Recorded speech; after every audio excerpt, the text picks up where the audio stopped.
mencionar o teu nome, faz-me chorar diante de ti, mencionar o teu nome. O nome de Jesus, sem dúvida alguma, é um nome poderoso nos céus e na terra.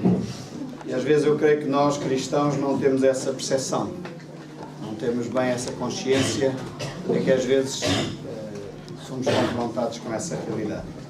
Mas sem dúvida alguma o nome de Jesus é todo poderoso sobre os céus e sobre a terra. Eu gostaria de fazer uma pergunta para te desafiar a refletir sobre o texto que nós temos hoje diante de nós. Gostaria de te perguntar quais são os teus maiores medos?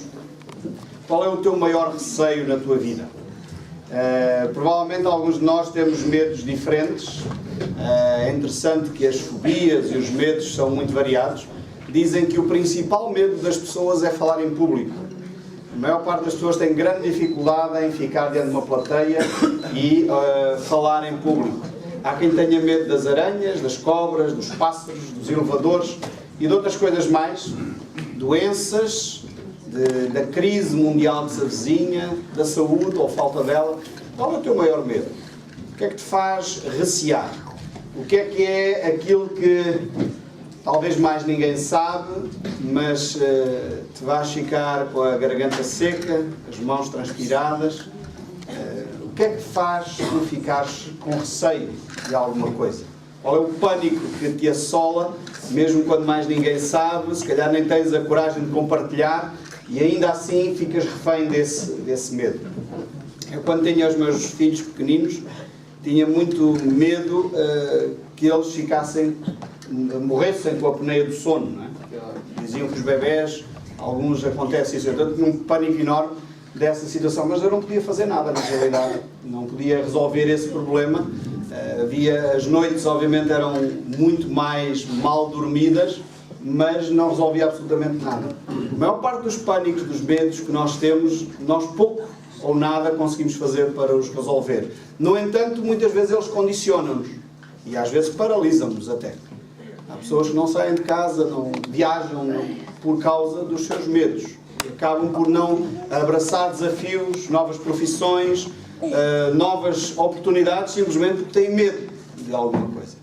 Eu não estou a falar de ser uma pessoa razoável e ponderar as coisas, não é disso que eu estou a falar. Aqueles outros que são loucos e lançam-se de braços abertos para tudo o que aparece e não medem as consequências. Não é disto que eu estou a falar. Estou a falar de pessoas ponderadas, não é? Que, obviamente, analisam os benefícios e os prejuízos e tomam as decisões em consequência disso. Quais são os teus medos? Porque o texto que nós temos diante de nós hoje, este rei que nós vamos ver aqui, esta profecia tremenda que nos traz à reflexão do Emmanuel, o Deus connosco, tem por base um período de grande medo. Podemos abrir lá em Isaías capítulo 7, porque é o texto que nós vamos estar a observar hoje. E temos aqui agora um novo rei. Lembram-se que Isaías foi profeta durante 4 reinados e nós saltamos do reinado de Uzias para o reinado de Acaz. Do capítulo 6 para o capítulo 7 passaram 18 anos.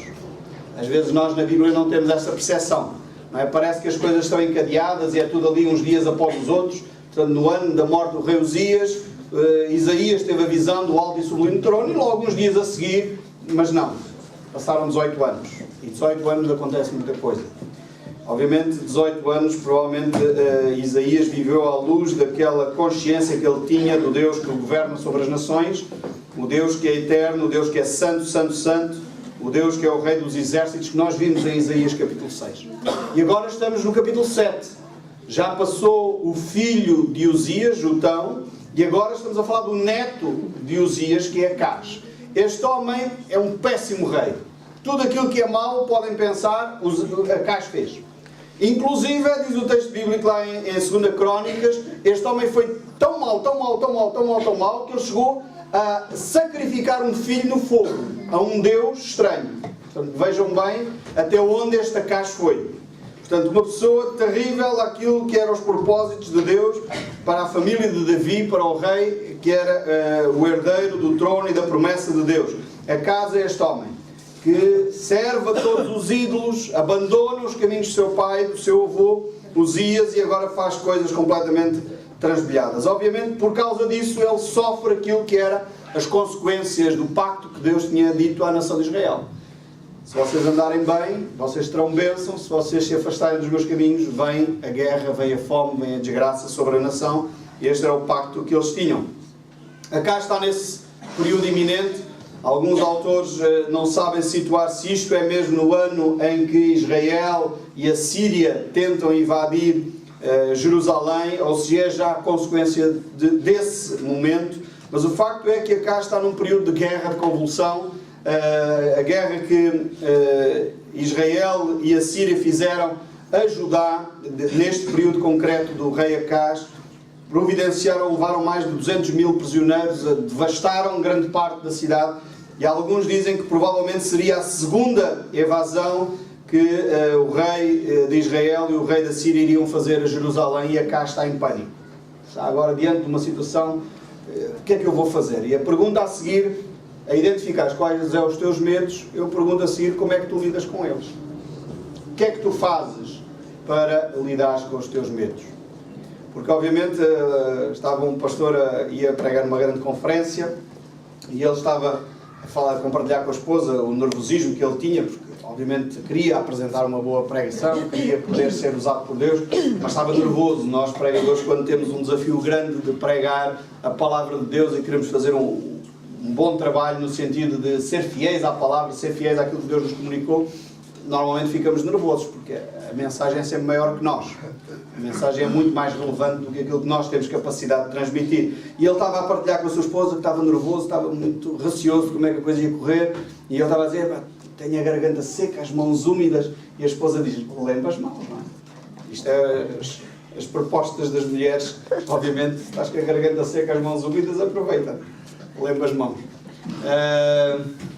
Como é que tu lidas com o teu stress? Como é que tu lidas com os teus medos? Como é que tu ages quando estás diante de um desafio ou de uma situação que tu não controlas, mas isso assusta-te? Como é que tu lidas com a situação? Não sejas como aquela criancinha, não é? Que a professora de escola dominical estava no período da Páscoa a perguntar o que é na Páscoa, é muito importante, tem assim umas orelhinhas grandes, é branquinho, os dentinhos grandes, e a criança levanta a mão e diz, eu sei, senhor professor, eu sei. É Jesus, mas que parece um coelhinho, parece. A resposta certa nós sabemos que é Jesus. Como é que tu lidas com os teus medos? A resposta é Jesus.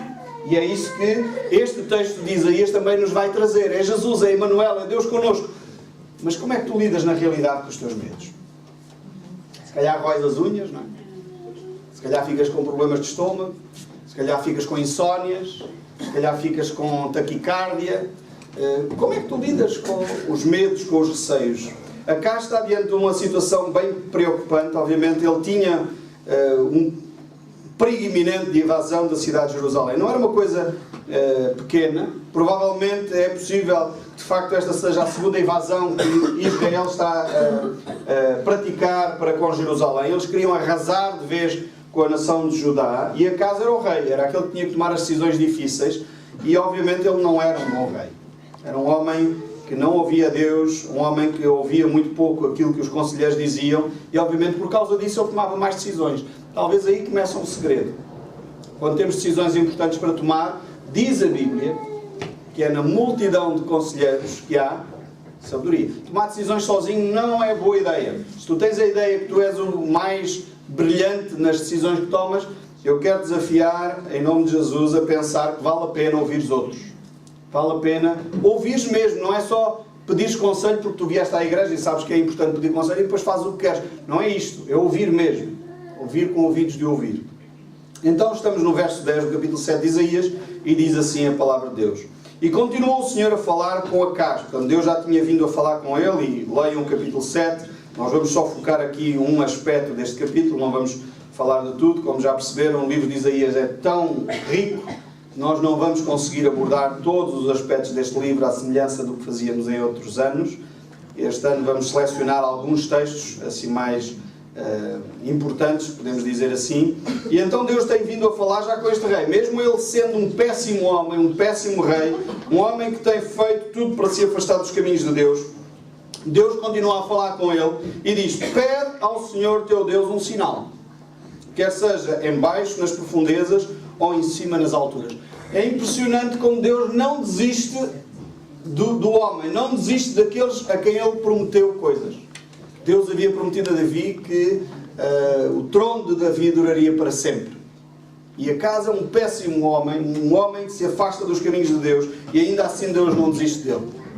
Deus diz a Acaz: ok, tu estás com dúvidas de que eu te vou livrar da nação de Israel que vai invadir, tu estás com dúvidas que eu te vou livrar da Síria porque eles são poderosos, tu estás com dúvidas sobre isso, pede-me um sinal, pede qualquer coisa, que eu demonstro que eu estou contigo, que eu demonstre que eu sou o Deus que estou ao teu lado. Pede-me um sinal. Não é normal Deus fazer isto. Não é normal dizer: Deus, eu quero-te provar que eu estou cá. Mas, no entanto, há textos da Bíblia que nos desafiam a fazer isso, não é? O próprio Davi, quando tem aquela experiência tremenda com Abimeleque, ele diz: provai e ver que o Senhor é bom. Provai e ver que o Senhor é bom. Vale a pena experimentar Deus. No entanto, Deus desafia Acaz a pedir um sinal qualquer, um sinal com o espectro maior que tu possas imaginar, um sinal nos céus, um sinal na terra, um sinal em qualquer lado, que Deus está disposto a fazer. E Acaz é tão espiritual. Já repararam aí? Vejam o verso 12. Acaz é tão espiritual. Acaz, porém, disse: não pedirei, nem tentarei ao Senhor. Se eu não soubesse nada acerca deste homem, se eu não tivesse outros textos na Bíblia que falam de quem é Acaz, eu digo: uau, que espiritual, que confiança, não é? Obviamente não é nada disso, é exatamente o oposto. Às vezes nós não queremos sinais porque queremos continuar na nossa incredulidade. Queremos continuar a fazer aquilo que nos apetece, e se Deus nos mostra muito claramente qual é o caminho, fica evidente a minha desobediência. Então eu não quero que fique evidente a minha desobediência. E Acaz é um destes. É um destes que é tão desobediente, que não quer que os outros percebam que ele é desobediente, apesar das atrocidades que ele já havia cometido. Inclusive, diz lá, Crónicas e Reis, que ele chegou ao ponto de sacrificar o seu próprio filho no fogo. Agora, uma pessoa que faz isto, eu imagino que é terrível. E é este homem que está aqui diante de nós, é este que é o rei de Israel nesta altura, e é com este rei que a nação se vai ter que virar. Mas na realidade, nós já tínhamos visto e tínhamos percebido isso mesmo no tempo de Uzias e no tempo de Jotão, o povo não era assim tão melhor. Como disse um dos ex-presidentes da nossa República há uns anos atrás, o general Yanes, ele dizia: o povo português tem os políticos que merece. E aquilo doeu. Mas infelizmente é verdade. A gente queixa-se da corrupção na política, mas se calhar é só ir para as empresas, é só ir para os funcionários, desde os clipes às resmas de papel, vai tudo. Só que, obviamente, os políticos não têm resmas de papel para levar, têm outras coisas, levam outras coisas. Só que são aos milhares, não é? E aos milhares faz moça na economia. E ele dizia: pois o povo português tem os políticos que merece. E se calhar agora aqui sim Acaz faz justiça ao povo que tinha. E obviamente ele era um homem terrível. No entanto, Deus dá-lhe esta oportunidade, pede ao Senhor um sinal. Pede um sinal que eu te darei. Um sinal nas alturas, um sinal nas profundezas. Pede um sinal que eu te darei. E Acaz diz: não pedirei nem tentarei ao Senhor. Então disse o profeta: ouvi agora, ó casa de Davi, acaso não vos basta fadigares aos homens, mas ainda fadigais também ao meu Deus? Portanto o Senhor mesmo vos dará um sinal. Eis que a Virgem conceberá e dará à luz um filho, e lhe chamará Emanuel. Ele comerá manteiga e mel quando souber desprezar o mal e escolher o bem. Na verdade, antes que este menino saiba desprezar o mal e escolher o bem, será desamparada a terra ante cujos dois reis tu tremes de medo. Isaías vem com esta profecia, e esta profecia não trata só de Jesus que virá 700 anos mais tarde. Obviamente materializa-se, concretiza-se na sua plenitude nessa época, em Jesus Cristo, mas Isaías está a falar de uma situação concreta que vai acontecer em poucos meses. Em poucos meses ele vai ver uma jovem, porque aqui a palavra hebraica para virgem pode significar também palavra jovem, vai ver uma jovem que vai conceber e ter um filho. No capítulo 8 há quem diga que é o filho do próprio profeta Isaías e da profetisa, que é a sua esposa, que tem um filho naquele período para ser sinal, porque era um sinal para o rei Acaz. Ia ser um sinal concreto. Portanto, o sinal de Jesus, que veio 700 anos mais tarde, não era o sinal para o rei Acaz. O rei Acaz não iria ter a oportunidade de ver isso.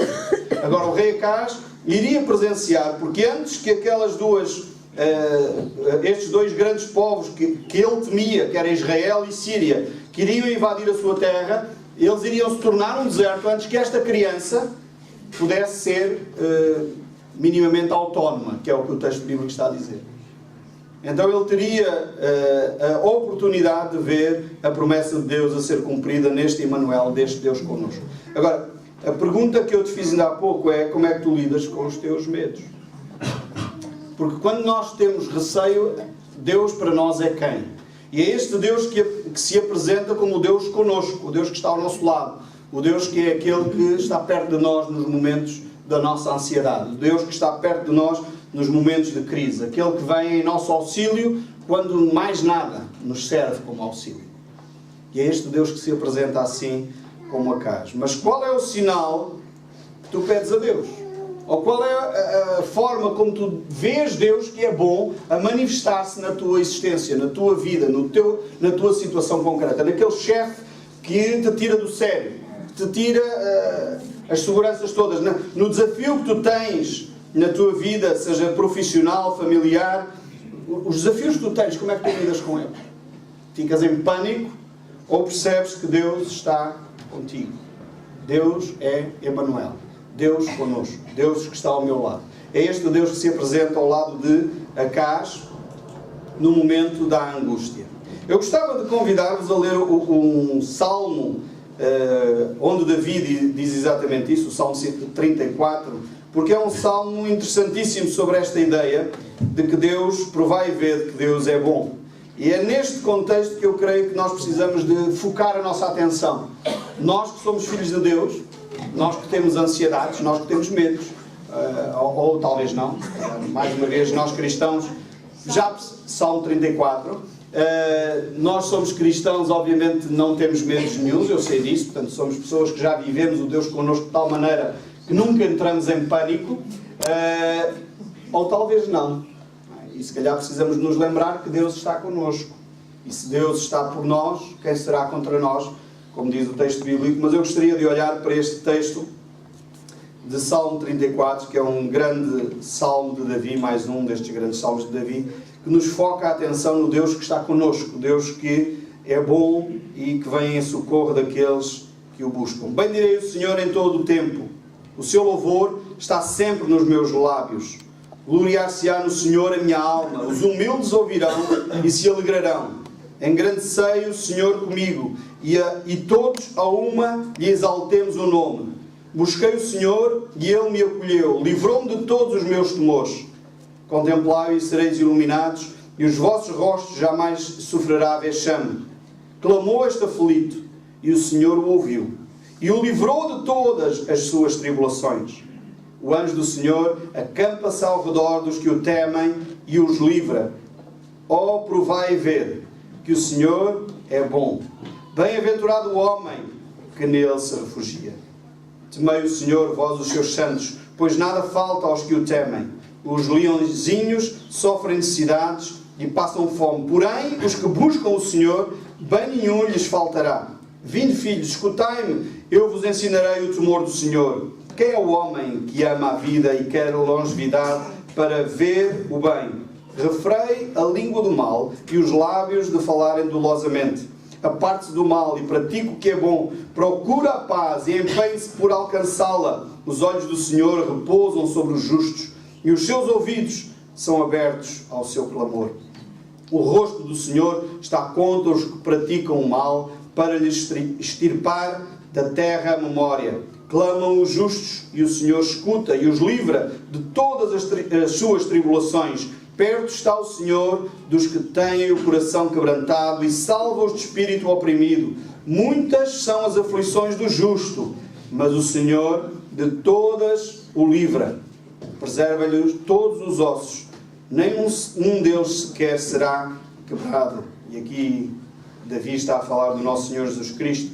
E o infortúnio matará o ímpio, e os que o odeiam, os justos serão, os que odeiam o justo, serão condenados. O Senhor resgata a alma dos seus servos, e dos que nele confiam, nenhum será condenado. É um salmo tremendo, este salmo que fala do nosso Emmanuel. do Deus connosco, o Deus que nos livra, o Deus que está ao nosso lado, o Deus que cuida de nós. Mas Ele deixa-nos este desafio: ou provai e ver que o Senhor é bom. Ou provai e ver. Acais, por outro lado, disse: nem pensar, eu não vou tentar ou provar o Senhor. Deus está a dizer: pede-me um sinal, pede-me uma prova, dá-me, queres alguma coisa concreta de que eu estou contigo, apesar de teres afastado, pede qualquer coisa. E Ele diz: nem pensar. Alguns autores acham que ele estaria a citar Deuteronômio 16:16, quando Deuteronômio diz: não tentarás ao Senhor teu Deus. Eu duvido que Acais estivesse a fazer essa reflexão.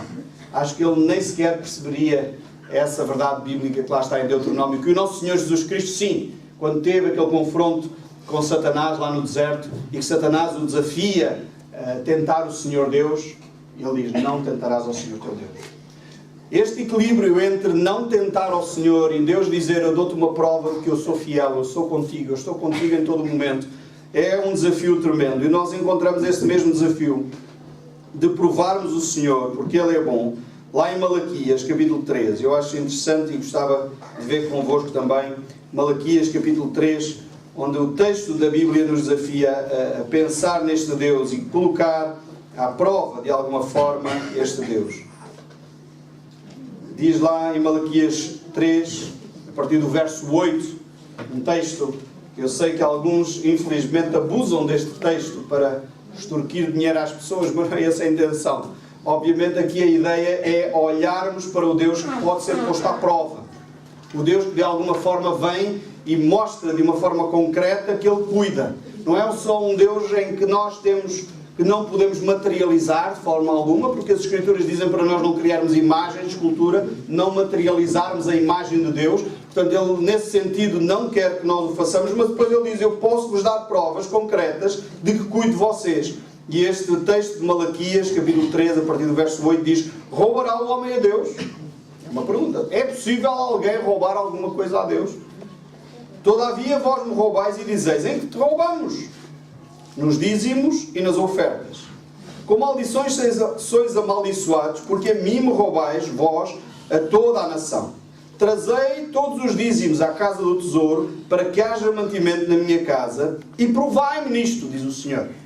Ponham-me à prova, façam um teste verifiquem se eu estou ou não convosco. Provai-me nisto, diz o Senhor dos Exércitos, se eu não vos abrir as janelas do céu e não derramar sobre vós bênção sem medida. Por vossa causa repreenderei o devorador, para que não vos consuma o fruto da terra, e a vossa vida no campo não será estéril, diz o Senhor dos Exércitos. Todas as nações vos chamarão felizes, porque vós sereis uma terra deleitosa, diz o Senhor dos Exércitos. Esta é uma promessa que está dentro daquele pacote que já falámos. Deus diz ao povo de Israel: se vocês andarem no caminho de Deus, forem obedientes, vão provar o melhor desta terra. Diz lá em Deuteronômio. E agora Deus aqui em Malaquias, no final do Velho Testamento, Ele está a dizer ao povo: vocês têm-se afastado dos caminhos de Deus, inclusive é aquilo que era básico na nossa conversa de confiança, que era vocês trazerem a 10ª parte à minha casa, como sinal de que vocês estão a confiar em mim. O dízimo é isso, o dízimo não é um pagamento. Às vezes perguntam: na vossa igreja há também o pagamento do dízimo? Não, não há. Aqui ninguém é obrigado a pagar nada. As pessoas dão se perceberam a sua relação com Deus. Se não perceberam, estão no processo de entender. O dízimo não é uma obrigação. O dízimo não é um imposto sequer. O dízimo não é um pagamento. O dízimo não é uma forma de eu obrigar Deus a me abençoar. Não é isto o dízimo. O dízimo neste texto bíblico é uma manifestação da minha confiança em Deus. Por isso provai e ver que o Senhor é bom. Se eu tenho provado, se eu tenho verificado que Deus é bom, eu vou continuar a fazer a minha parte com Deus. E o que Deus diz aqui é: provai-me nisto. Tragam os vossos dízimos à casa do Senhor e depois vejam o que é que acontece em consequência de terem sido fiéis ao Senhor. No entanto, a casa obviamente tinha-se recusado a provar aquilo que é a bênção de Deus. A minha pergunta para ti é, esta manhã: como é que tu lidas com o teu medo? Como é que tu lidas com a ansiedade? Como é que tu lidas com aquilo que te faz mal, na realidade? E de alguma forma tu precisarias de pôr em ordem. Deus traz esta promessa, voltando lá para Isaías capítulo 7, Deus traz esta promessa incrível acerca da pessoa de Jesus, dizendo: eu serei contigo, eu serei convosco. Emanuel. será o meu nome entre vocês. Para nós lidarmos com o stress, com a ansiedade, e isso nota-se nas crianças, não é? Quando eu já estou mais distante, os meus filhos, quando eram pequeninos, às vezes choravam à noite, ou quando trovejava, não é? O que é que acontecia aos nossos filhos quando trovejava? Vinham normalmente para a nossa cama. Não sei se ainda é assim, agora com os modernices, os filhos quando trovejam, não sei se vão para o tablet, ver o que é as tempestades no Google, que é para ficarem descansados, mas no nosso tempo ainda era assim, não é? Eu sei que sou muito velhinho já, mas no nosso tempo os filhos quando trovejava, quando estavam com receio, iam para o colo do pai, iam para o colo da mãe, porque é ali o porto seguro. Muitas vezes, diante de uma tempestade, um pai e uma mãe abraçar um filho não resolve nada, porque se cair um raio, vão os dois, não é? Não resolve a pessoa. Antes, pelo contrário, ficam mais expostos. Os filhos deviam se afastar, logicamente. Se os filhos fossem muito lógicos, os filhos, diante de uma tempestade, deviam se afastar do pai ou da mãe, porque o pai é mais alto ou a mãe, portanto o raio ia sobre o pai e não sobre ele. É lógica, não é? É assim que funciona. O raio cai sobre aquilo que está mais alto. Portanto, o filho pequenino dia, eu vou-me afastar aos 3 ou 4 metros, vai cair o raio sobre o meu pai e eu não sou atingido. Mas não, os filhos quando cai um trovão aproximam-se, abraçam-se ao pai e querem ir para o colo, ou da mãe. Não é muito lógico, não é? De qualquer das formas, quando nós nos aproximamos de Deus, há uma lógica, porque nós aqui sim, estamos nos braços seguros. O Deus que é connosco, o Deus que é Emmanuel, aí sim faz sentido nós irmos para o colo do nosso Deus. Como é que tu lidas com os medos? Como é que tu lidas com aquilo que é até um perigo iminente, real, concreto? Porque aqui a Cá estava diante de uma situação concreta. Não era só um receio infundado. Porque alguns dos nossos medos, dizem os pesquisadores, que 80% dos nossos medos nunca se irão realizar. E é um número alto, não é? 80% dos nossos medos não têm fundamento algum. Tu ficas com o receio de que vai acontecer um acidente, vai acontecer não sei o quê, e muitas vezes, se fores como eu, antecipas uma série de sofrimentos, não é? Eu sou assim, hoje estou um bocadinho melhor, não estou curado ainda preciso de Emmanuel, eu preciso de Deus comigo, mas eu sou muito estressado. A minha mulher sai para as compras, ela tinha este hábito, hoje está também mais curada, já está melhorzinha, depois de 28, quase 9 anos de casamento, o marido a chateá-la, ela vai melhorando. Mas ela saía para as compras e dizia, olha, eu vou a um supermercado qualquer. Depois lembrava-se, há mais 2 ou 3, e eu pensava, ela foi ao supermercado, isto, meia hora está em casa. Passava 1 hora, 1h30, e ela nada. Né? O que é que aconteceu? Já está no hospital, de certeza. Obviamente, não é? A pessoa que vai ao sítio comprar uma coisa, 1h30 não chegou a casa, está morta. Morreu e eu não sou. É logo, não? A minha cabeça é profícua para esse ponto. Portanto, eu começava logo. Mas isto é o meu lado do meu avô russo. Não? O meu avô russo também tinha uma mente assim muito fértil. Mas eu aqui ainda estou a exagerar mais. Mas não é muito longe da verdade. Eu começo logo a fazer o cenário. Ela teve um acidente, ela bateu com o carro, o telemóvel não funciona, eles não sabem o meu contacto. Já está no hospital. Houve uma vez que eu já estava mesmo a ligar para os bombeiros. Portanto, não é assim tão exagerado como eu. Estava mesmo a ligar para os bombeiros. E ela chega à casa, então, não morreste? Ainda não. Estava bem de saúde e tudo. Eu sou assim. Eu preciso de Jesus agora. A questão é que eu estou consciente que eu preciso de Jesus. Alguns de vocês fazem o mesmo, mas não sabem que precisam de Jesus. Ainda não entenderam que Emmanuel, Deus connosco, ajuda mesmo, resolve mesmo, tranquiliza mesmo o nosso coração. Como é que tu lidas com os teus medos, com as tuas ansiedades, com aquilo que te atormenta? E à semelhança disso eu comecei a descansar mais, não é que eu esteja ainda curado deste mal, eu continuo a precisar muito de Jesus, mas eu já percebi que quase todos os cenários, houve uma vez ou duas, é verdade que ela teve um acidente, mas é 90%, nem 80%, se calhar 90% dos meus medos ou 99% dos meus medos são infundados. Não faz sentido. No entanto, nós, ou eu, melhor dizendo, se calhar tu não és assim, graças a Deus, dá glória a Deus. Eu não estou a ouvir muita gente a dizer aleluia, não sei se é porque estamos nesta igreja ou se porque te identificas com os meus receios, mas muitos de nós ficamos assim, começamos a criar filmes, a pensar na desgraça, a pensar nos piores cenários possíveis.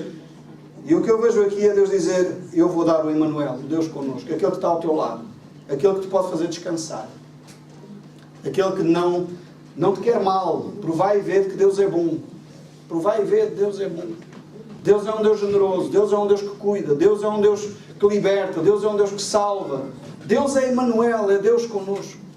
É Deus entre nós, que se materializou na pessoa de Jesus Cristo no seu maior esplendor, mas continua hoje. 2000 anos depois, Jesus disse: eu não vos vou deixar órfãos, eu vou enviar o Espírito Santo, que habitará sempre convosco, e eu estarei convosco todos os dias, até à consumação dos séculos. O maior problema do ser humano é o medo.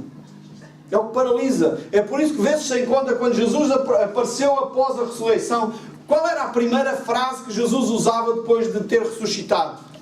Paz seja convosco. Nós somos seres tão ansiosos. Seres tão faltos de paz. Paz seja convosco. E isto não tem preço. A paz que Jesus oferece excede o entendimento. E essa paz é que vai guardar o nosso coração. E essa paz começa com um encontro real com Cristo. Um encontro real com o Emmanuel, o Deus connosco, o Deus que habita entre nós, o Deus que está ao nosso lado, mesmo no meio da crise. É por isso que eu posso andar pelo vale da sombra da morte e não temerei. Não é não me acontecerá. Pode até acontecer, mas eu não vou temer. E não vou temer porquê? Porque Emmanuel, Deus está connosco. Emmanuel, Deus é connosco. Deus está entre nós. E é este milagre que Isaías... Eu não creio, sinceramente, que Isaías tivesse tido esta percepção tão lúcida, tão clara, de que ele já estava a falar do Messias 700 e tal anos antes. Isto é por volta do ano 733, 34, quando ele traz esta profecia a Acaz. Eu não sei se Isaías tinha a lucidez espiritual, talvez tinha. Não sei, a Bíblia não é muito evidente sobre isto. Que ele tivesse a perceber que ele estava a falar do Messias prometido. Eu acho que ele estava a falar com Acaz e a dizer: Acaz, daqui a um ano ou dois, esta preocupação tão gigantesca que tu tens sobre Israel e sobre a Síria, eles vão se tornar uma cidade deserta, eles vão se tornar um deserto. E ele estava a pensar, obviamente, em situações concretas que iriam acontecer 2 anos depois, com Israel e a Síria. E veio a acontecer. O império da Síria veio e conquistou Israel, conquistou a Síria, e obviamente eles tornaram-se aquilo que a profecia declara, de imediato. Agora, este próprio Acaz, ele como não confiava no Senhor, ele começou a criar as suas próprias estratégias para poder lidar com o medo. Em vez de confiar em Deus, ele continuou a criar as suas próprias estratégias, e foi uma tragédia para esta nação.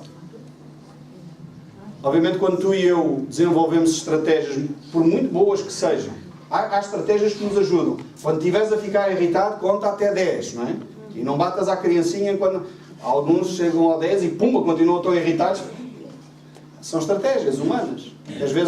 Às vezes dão algum efeito, outras vezes não fazem absolutamente nada. Alguns precisam de contar até 1000 em vez de contar até 10, mas ouviram aquilo e criam a estratégia humana para resolver o problema. Foi o que Acaz fez. Ele estava cheio de medo do que é que ia acontecer à cidade de Jerusalém, que Israel e a Síria viriam invadir, e o que é que ele fez? Vamos criar uma estratégia, vamos criar uma aliança com um povo mais poderoso que é a Síria. E o que é que a Síria fez? Com o rei da Assíria veio e invadiu depois Jerusalém. Uau! Grande coisa. Como é que tu lidas com os medos? Se for na base da estratégia humana, às vezes é essa mesma estratégia que te vai esmagar a seguir. Parece que vai funcionar durante um tempo, mas depois, em vez de confiar no Emmanuel, no Deus connosco, no Deus que resolve efetivamente o problema, estás tu a criar estratégias humanas para resolver os teus medos. E eu quero dizer que, ainda que seja temporário, não te vai resolver de vez o assunto. Precisamos de Emmanuel. Tal como aquela criancinha. Parece um coelhinho, mas a resposta é Jesus. E é sempre Jesus. É Emmanuel, Deus connosco. Em quem tu confias? Em quem depositas a tua esperança? Em quem depositas os teus medos quando estás efetivamente preocupado? Ou provai e ver como Deus é bom. Eu creio que é ingênuo da nossa parte, talvez, ou é infantil até, muitas vezes, lidar com Deus neste nível. Ó Deus, eu só faço aquilo se tu me mostrares, se tu provares que, e dá-me este sinal. Isto é muita infantilidade da nossa parte, porque se nós já temos uma relação com o Emmanuel, o Deus connosco, nós talvez não precisássemos destes artefactos externos para podermos ter a confiança em Deus. Mas, infelizmente, alguns de nós ainda somos assim. Precisamos de materializar o Deus que está a cuidar de nós. E às vezes nós somos tão básicos, tão tão pequenos na nossa forma de nos relacionar com Deus, que vamos para isto que Malaquias aqui fala. Ó Deus, se tu suprires a conta da luz este mês, se tu me deres o dinheiro para não sei o quê, e a gente fica tão focados naquilo que é tão imediato, tão pequeno, tão terra a terra. Eu creio que é por isso que Malaquias escreve lá: tragam os dízimos e provem que Deus é bom. Tragam. Qual é a dúvida? Acham que eu que criei o ouro, a prata, os minerais, os diamantes, essas coisas todas, não tenho capacidade de cuidar de um ser humano tão como tu? Tu és assim tão especial, tão fantástico, é tão difícil. Ai, o Deus lá no céu ficou todo baralhado, agora não sei o que é que é de fazer com o Paulo Chaveiro, porque ele é muito complexo. Provai e vede como Deus é bom. Tragam e vejam. Façam prova de mim, diz o texto. Façam prova, verifiquem quem sou eu. Eu sou Emmanuel, Deus convosco. Eu estou ao teu lado nas circunstâncias difíceis, assim como estou nas fáceis. Agora só espero, como diz lá em Deuteronômio, só espero que quando as fáceis vierem, vocês não se esqueçam de que eu estive convosco. Que nós somos muitas vezes falhos de memória. É só a vidinha ficar boa e nós queremos gozar a vidinha e esquecer que é necessário continuar a morrer para nós próprios e Cristo vive em nós. Por isso o texto diz: provai e ver como eu sou. Provai e ver. Provai e ver como eu sou.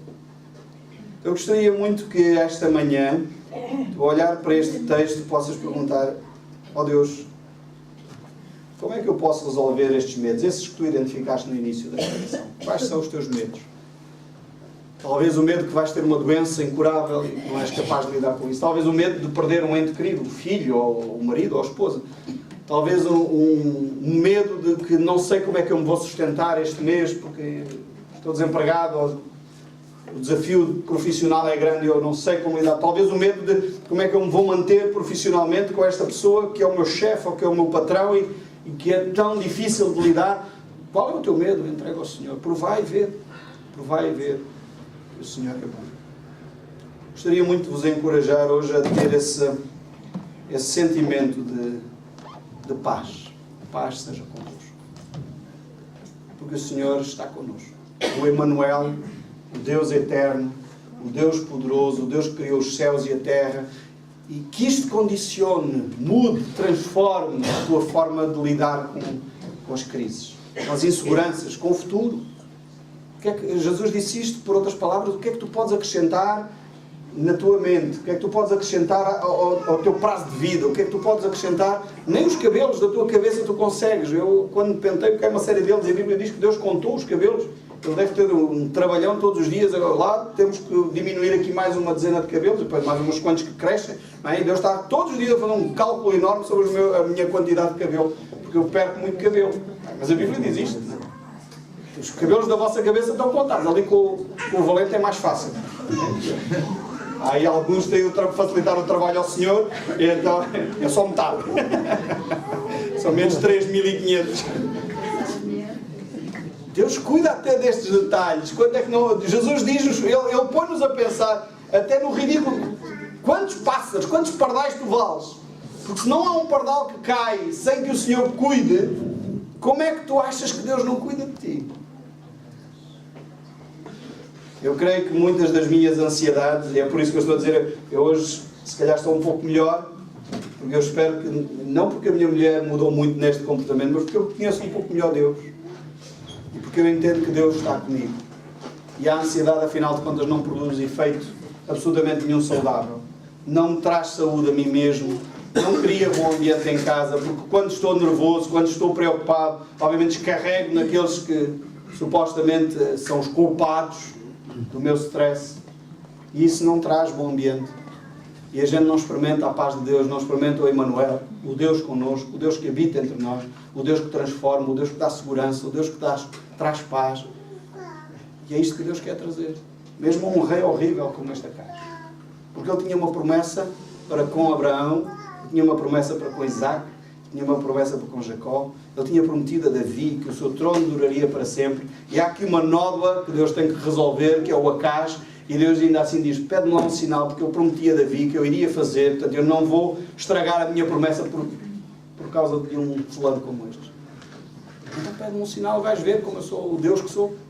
E esses deuses a quem tu dobras os joelhos, esses deuses a quem tu dizes que serves, inclusive é que chegaste ao ponto de oferecer o teu filho, És louco, não percebeste com quem estás a lidar.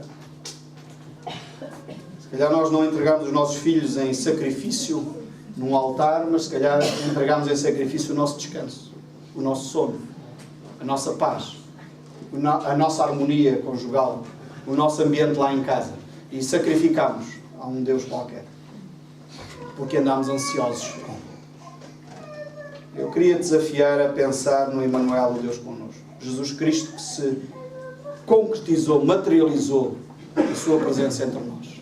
E não só Ele materializou essa presença entre nós há 2000 anos, mas Ele continua hoje presente entre nós na pessoa do Espírito Santo. É fácil de falar de paz quando todas as coisas correm bem. Quando tudo está tranquilo, quando não há doenças, quando a vida financeira é estável. Nós só conseguimos provar e ver que Deus é bom quando a saúde falha, quando o dinheiro não existe. Como é que eu lido com essas coisas? É nessa altura que eu faço o teste a mim mesmo. Eu estou ou não a confiar em Deus? Eu estou a ter ou não um relacionamento com o Emmanuel? Eu estou a sentir ou não a presença de Deus em mim? Porque é nessas alturas que faz a diferença. Eu gostaria muito que, em primeiro lugar, tu pudesses, à semelhança daquilo que o profeta trouxe a Acaz, dizer: Senhor, talvez eu preciso, de facto, de um sinal. Talvez eu preciso que tu faças esta mesma conversa comigo que fizeste com Acaz. Eu gostaria, ó Deus, de confiar mais em ti. Eu preciso de confiar mais em ti. Porque eu já ouvi, tu já ouviste, a maior parte de nós que aqui está já experimentou, de certeza absoluta. Se já tem a Cristo como Senhor e Salvador, de certeza absoluta que já experimentou a presença do Espírito. Se ainda não experimentaste, obviamente tens a oportunidade hoje de ter um encontro com o Emmanuel. Com este Deus que é connosco todos os dias até à consumação dos séculos. Este Deus que não nos desampara de modo algum. Este Deus que não nos deixa sós. Talvez tu precises disso. Ou então tu já és esse filho de Deus, mas precisas de reencontrar-te com Deus e abandonar essa ansiedade. As horas mal dormidas não te ajudam. Os problemas gástricos não vão fazer melhor. Tu tens uma solução. Tu, que és filho de Deus, tens uma solução. Não precisas dar maus dias a ti mesmo. Não precisas andar ansioso com coisa alguma. Antes se faça conhecidas, é por isso que nós oramos, antes se faça conhecidas as nossas petições diante do Senhor. E o Senhor, o Deus que cuida de nós, Ele responderá. Tens confiado em Deus o suficiente para isto? Ou continuas a ser tu a querer resolver os teus problemas à semelhança da Acaz? A querer sacrificar os teus filhos? A querer sacrificar o teu casamento? A querer sacrificar a tua saúde? Em vez de confiar no Emmanuel, que é Deus connosco. Agora, isto não é um esforço. Porque alguns de nós depois acabam por ser tão zelosos e tão esforçados, mas acabam por não confiar na mesma.